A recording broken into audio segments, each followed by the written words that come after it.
Well, there are different kinds of phobias and different techniques. How you work with somebody with a fear of heights is different than a fear of spiders. But the major difference is I get people to focus on what's more important, because most of these phobias have been made into such a big deal that people think about it all the time, which is such a waste of time. And you know, there's very few spiders that can't be taken out with a vacuum cleaner.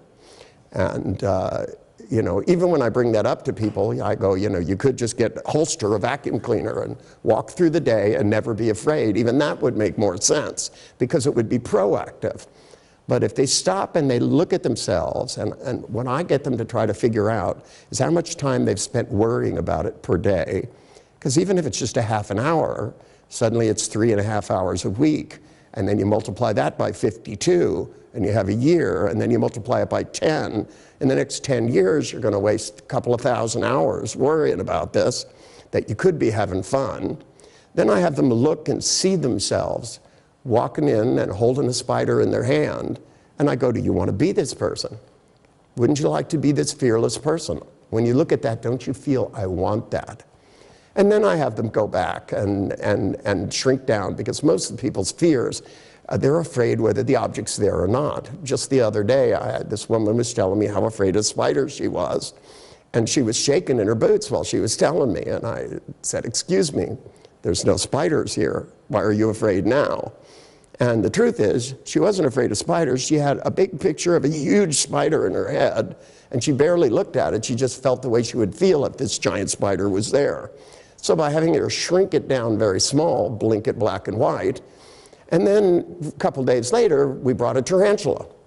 And I had her look at the tarantula in a plastic box, and I had her take one hand, bring it closer, and if it started to feel nervous, go stop. And then look at this picture of the woman not being afraid of the spider and go, do I want this or do I want that? And pretty soon she had the box next to her and she's touching where the spider is. Then we opened it and the guy showed her how to touch the spider. And then I said to her, I said, would you like to hold it in your hand? And she looked at me and said, can I? Now she's going, can I do this? Oh boy, instead of, ah! And there she is with the spider crawling across her hand. But the most important thing is not that she overcame her fear. It's what it means, because now she's that person.